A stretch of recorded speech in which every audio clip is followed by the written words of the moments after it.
Welcome to the Resiliency Network, powered by Health Tech. This is your space to explore personal well-being, navigate life's challenges, and, discover the stories of strength that connect us all. Because life moves incredibly fast. It really does. And whether you're a healthcare professional, a dedicated caregiver, or just someone trying to navigate your own path, we know you're busy. It is so hard to find a moment to focus on what truly matters, which is you. Right. So our mission here is to take all these complex health and wellness topics and turn them into simple, actionable insights. Before we jump into today's deep dive, I do need to give a quick disclosure. While this audio is created with the assistance of some pretty advanced AI tools, the team at Health Tech is deeply involved in every single step. Yeah, our certified clinicians have carefully crafted and verified all of this content. Exactly. They make sure it meets our strict standards for accuracy, empathy, and balance. It's really about maintaining that human standard. Absolutely. So for today's deep dive, our mission is unpacking a stack of really fascinating sources focused on learning from failures and building personal resilience. And I have to say, the core philosophy across all these sources is profoundly optimistic, even though the subject matter itself is pretty heavy. Oh, for sure. I mean, failure is tough. It hurts. It really hurts. But the hook here is that it shouldn't define your limits. Instead, if you can actually understand the biological and psychological mechanics of what's happening when you fail, it carries the potential to redefine your direction entirely. Wait, so every misstep is basically just a transformation waiting to happen. But that's exactly it. I love that. But before we get to the transformation part, we have to look at the anatomy of the failure itself. We really have to understand why failing feels so universally terrible. Right, on a biological level. Yeah, because it's not just a passing thought. When you Right. bomb a presentation or blow a deadline, you get that hot flush of embarrassment, your heart races. It's this visceral, full body reaction. Oh, it is entirely visceral. Learning from failure requires you to sit down and admit that things just didn't go as planned. And for the human ego, that is a remarkably hard pill to swallow. Yeah, the ego does not like being wrong. No, it doesn't. And historically, if you look at it in evolutionary terms, social failure or losing status could literally mean exile from the tribe. Which back then basically meant death. Precisely. So your brain is essentially hardwired to view a threat to your identity or your competence as a literal threat to your survival. Oh, wow. Yeah, when you fail, your amygdala, which is the brain's alarm system, it hijacks your cognitive process and triggers a literal fight or flight response. Okay, let's unpack this because applying a fight or flight response to a failed spreadsheet or a rejected proposal is wild to me. It sounds extreme, but it's what's happening. It makes perfect sense, though. I was reading the sources and it made me think of this analogy. Our ego is basically like a startled animal when we fail. It gets spooked, the hackles go up, and it just throws up these intense defenses. This is a great way to visualize it. So what does a fight actually look like in a modern office setting? I'm assuming we aren't throwing punches over a typo. No, thankfully not usually. A fight response in this context means fighting the reality of the failure by just dismissing its importance. Oh, like saying, well, that work project was completely pointless anyway. Exactly. Or, I didn't actually want that promotion. The management team is terrible. You attack the validity of the goal itself to protect your own sense of identity. You basically convince yourself the game was rigged so you don't have to admit you lost. Right. And then the flight response is just running away from the problem entirely. Like cognitive abandonment. Yes. You completely disengage. You refuse to think about the task. You won't reflect on the outcome. And you might even avoid the people associated with the failure. You're fleeing the emotional scene of the crime, basically. Because it's just too painful to confront the evidence. Which brings up something else from the sources that I found super interesting. Reflecting on a failure takes an immense amount of cognitive energy compared to processing a win. Oh, a massive amount. Right. Because when you succeed, you just get to bask in it. Your brain gets this nice hit of dopamine and it says, hey, keep doing exactly what you just did. It's a giant confirmation bias party. Exactly. But when you fail, you have to play detective. You have to deduce exactly what went wrong. And you're investigating this crash site while you're still bleeding from the impact. You have to shut down normal operations, run diagnostics, isolate all the variables. Trying to figure out exactly where the sequence broke down. Right. And doing all of that complex analytical work while your system is absolutely flooded with stress hormones like cortisol is incredibly taxing. And while you're doing that detective work, you're uncovering all these really heavy emotional layers. It isn't just frustration. No, it's embarrassment, disappointment. And often genuine grief, right? I mean, a lot of people experience a very real mourning period when an expectation or a major goal suddenly dies. And emphasizing that point is so important. Acknowledging that grief is the crucial first step. Feeling disappointed or embarrassed is not a sign of weakness. It's just biology. It's a natural human response to unmet expectations. Your brain predicted one outcome, reality delivered another, and that mismatch just creates a ton of emotional friction. Okay, but wait. If our brains are biologically wired to avoid pain in order to survive, and if failure hurts this much, shouldn't the logical move be to just ignore the sadness? You mean just compartmentalize it? Yeah, like Sure. shouldn't we just force ourselves to move on quickly? It feels totally counterproductive to dwell on something that makes us feel so terrible. What's fascinating here is that giving yourself permission to actually sit in that discomfort is what enables real neuroadaptation. Really? So the sadness is productive. Yes, rejecting the pain doesn't make it disappear. It just buries it. And if you bury it, the underlying behavior never changes. Ah, I see. When you allow yourself to feel the disappointment, you create psychological space. And within that space, a highly effective motivator emerges, which is regret. That's so funny because we usually talk about regret like it's this toxic thing we have to avoid at all costs. Like no regrets, right?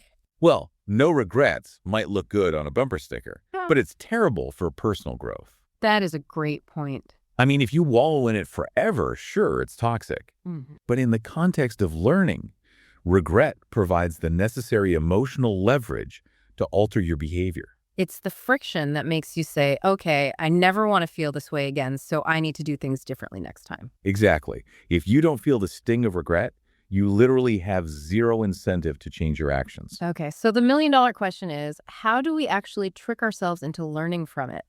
How do we analyze the failure and leverage that regret without spiraling into total shame and shutting down? Right. How do we bypass the startled animal defense system? Exactly. And the text had a highly specific, actionable strategy for this, which is depersonalization. Yes, using the third-person perspective. Right. Because when you make a failure mean something deeply personal about your inherent worth, like when you say, I am a total idiot, your amygdala stays on high alert.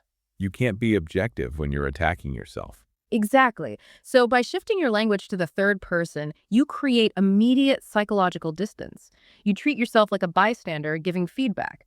So instead of saying, I ruined that pitch, you would say something like, they would have given a more effective presentation if they had asked their manager for more specific instructions beforehand. It's basically the difference between being the player who just fumbled the ball on the field and being the coach reviewing the game tape the next day in the office. That's a perfect analogy. The coach isn't having an identity crisis. Right. The coach is just analyzing mechanics. So by changing the pronoun from I to they, you're shifting the processing from the emotional center of your brain over to the logical problem-solving center. You're completely bypassing the ego's security system. And gaining that objective distance is what allows you to adopt another really crucial mindset shift, which is normalizing the bad day. Oh, I love this part. Because when we're trapped in that shame spiral, we view every single failure as this profound exposure of some fatal character flaw. We catastrophize it. But if you are actively setting challenging goals, failure isn't just a possibility. It is a statistical inevitability. Yeah, keeping a growth mindset means recognizing that sometimes a failure isn't a deep philosophical lesson about who you are as a human being. Sometimes you just slept poorly. Yeah. You slept poorly, you hit terrible traffic, you got distracted, and you just dropped the ball. It's a single data point. It's just one variable in a much larger equation. It is not a defining characteristic of who you are, and it doesn't dictate your permanent trajectory. Okay, so using that third-person perspective gets you out of the emotional danger zone. You've survived the impact and done the forensics without your ego sabotaging everything. Right. But surviving the crash isn't the same as reinforcing the vehicle for the next drive, you know? If we know another pothole is coming eventually, how do we build the armor to handle it? Well, this is where we get into the actual architecture of resilience. Yes. And before we break down the specific pillars, we really need to define what resilience actually is because I think it gets misunderstood all the time. It absolutely does. Resilience is your ability to adapt to a challenging situation and manage stress without turning to unhealthy coping habits. Right, like abusing drugs or alcohol or just constantly distracting yourself. That isn't resilience. No, those are just escape hatches. And resilience also does not mean that you are unbothered or unfazed by tragedy. That's a huge myth. Resilient people still hurt. They hurt deeply. They've experienced their fair share of lows. They just possess internal mechanisms to process that pain effectively without letting it break their foundation. And the sources break those mechanisms down into 4 foundational pillars: mindset, emotional regulation, behavior, and support systems. Let's start with mindset. This acts as the lens through which you interpret adversity. Right, it's seeing obstacles as temporary and solvable, not as permanent and pervasive. You don't deny the reality of the obstacle, obviously, but you actively reframe it. You see it as an external challenge to navigate, rather than this internal failing to hide from. Here's where it gets really interesting, because I was trying to conceptualize this resilient mindset, and a lot of people think of it as being like a brick wall. You just stand firm and let things bounce off you. Exactly. But the problem with a brick wall is that it has zero give. When something hits it with enough force, the rigid structure just shatters. It completely crumbles. Right. So true resilience isn't a brick wall. It's actually more like a shock absorber on a heavy-duty vehicle. Oh, that is a much more accurate mechanical parallel. Yeah. When a car hits a massive crater in the road, the shock absorber doesn't pretend the hole is there. It takes the full, violent kinetic energy of the impact. But its entire purpose is to compress. It absorbs the energy. It absorbs the energy, dissipates the heat, and then slowly extends back out so the tires maintain traction and the car doesn't veer off a cliff. You still feel the jolt in the cabin, but you maintain directional control. And that compression, that ability to absorb the kinetic energy without snapping, maps perfectly onto the second pillar, which is emotional regulation. Because when a crisis hits, your emotions surge. They surge, which naturally narrows your perspective into survival mode. Emotional regulation is basically your psychological shock absorber. But how does that actually work in practice, like mechanically in the brain? It involves the prefrontal cortex, which is the logical planning part of your brain, stepping in to calm down the amygdala. Ah, soothing the startled animal. Exactly. You use grounding techniques, self-awareness, maybe intentional breathing to manage the physical symptoms of panic. You allow yourself to experience the anger or the fear, but you insert a pause between the feeling and your reaction. So you process the bump in the road and respond thoughtfully rather than reacting impulsively and swerving into oncoming traffic. Precisely. And when you can regulate those emotions consistently, it allows you to execute the third pillar, which is behavior. Resilient behavior is simply persistence and flexibility, right? It is. It's the physical act of getting back to work or trying new strategy, despite the fact that your brain remembers exactly how much the previous failure stung. But persistence requires energy, a ton of it. It does, which leads to the question of whether a person can generate all of that energy entirely on their own. And the evidence emphatically says no. Right. Mental frameworks are essentially useless if you are operating in a vacuum. Which brings us to the 4th pillar, support systems. If we connect this to the bigger picture, resilience is almost never built in isolation. I feel like the idea that we have to tuck it out entirely on our own is a massive trap in our culture. It is a trap. Believing you have to just grit your teeth and endure it in silence is a guaranteed fast track to burnout. When you are emotionally dysregulated from a major setback, you literally have tunnel vision. You just can't see all the available options. No, you can't. Sure. So surrounding yourself with positive, trusted individuals allows you to outsee some of that cognitive load. They basically act as a secondary prefrontal cortex for you. They absolutely do. They provide the objective perspective that you lack in the moment. They offer accountability, they check your catastrophic thinking, and they provide this profound sense of social belonging that actually lowers your baseline stress levels. So resilience is really a shared biological force, not just an individual personality trait. Exactly. It's the safety net that catches you if the shock absorber bottoms out. And speaking of biology, we often overlook the most fundamental element of mental toughness. We talk all about reframing thoughts and analyzing data, but the mind cannot do this heavy psychological lifting if the physical body is completely depleted. You cannot separate the mind from the body, especially under the crush of stress. A resilient mind requires a resilient physical foundation. And we hear the standard advice constantly, right? Drink water, get 8 hours of sleep, eat your vegetables, move your body. It sounds like a broken record. It really really does, and it's so easy to dismiss as just generic lifestyle advice. But why exactly is a glass of water and a nap so critical right after a massive career setback? Because navigating a failure puts your central nervous system into overdrive. Your body is burning through physiological resources at an incredible rate just to manage that fight or flight response. Wow.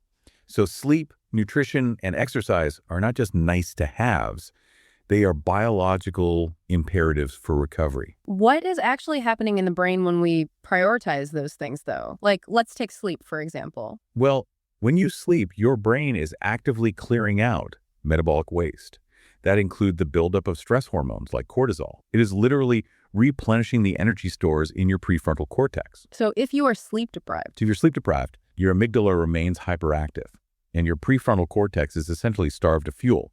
You are physically incapable of regulating your emotions. and dehydration does the same thing, doesn't it? It does. It increases perceived task difficulty and elevates your anxiety levels. So if you're trying to reframe a major failure on 4 hours of sleep and 3 cups of coffee, you're basically asking a damaged engine to run without oil. It's just going to seize up. Ah. You simply won't have the physiological bandwidth required to cope with complex, abstract challenges. So what does this all mean? When we pull all these threats together, understanding the evolutionary threat to the ego, bypassing the emotional alarm system with third-person perspective, acting as a shock absorber, and maintaining the physical hardware, what we were really talking about is resilience as an intentional daily process. It is definitely not a switch you flip only when a crisis hits. It is a daily commitment to maintaining your capacity to adapt. Yeah, it's the grace you show yourself when you spill your coffee on your shirt in the morning. It's prioritizing a 10-minute walk instead of doom scrolling through your phone. Exactly. It's practicing self-distancing when you get annoying feedback. Building a compassionate, objective relationship with yourself in the small moments is really the only way to ensure you have the structural integrity to endure the massive impacts. And I'd add that a core part of that structural integrity is recognizing when you have reached your limits. Seeking professional support or asking for help from your community is the ultimate reframe. It's a sign of profound strength and self-awareness. It's not a weakness at all. It is the very definition of adapting. As we wrap up this deep dive, we want to leave you with a final thought to mull over this week. Yes, if you take away anything from these insights, let it be this. Resilience does not promise a life free from struggle. Hardships, failures, and deep disappointments are going to happen. That's just life. But what resilience does offer is something far more powerful. The deep-seated confidence that you could survive, adapt, and grow through whatever comes your way. So consider this. If setbacks are truly just signposts guiding you toward greater clarity, what is a recent failure of yours actually trying to point you toward right now? Wow. That is a phenomenal question to carry with you. That wraps up today's conversation. We hope these insights help you feel a bit more equipped for the road ahead and maybe encourage you to look at your own recent stumbles with a little more analytical grace. Absolutely. And if you're looking for more ways to support your well-being, head over to resiliencynet.com. You'll find a full library of resources tailored specifically for you, including deep dive articles, videos, ebooks, and specialized well-being apps to help put these concepts into practice. And remember, you don't ever have to navigate the tough moments alone. Because navigating failure and mental health can be incredibly emotional. On the site, we offer anonymous chat-based peer support. It's a safe, private space to connect with others who truly understand what you're going through, acting as that secondary support system when you need it most. Take care of yourself, and we'll see you next time on the Resiliency Network.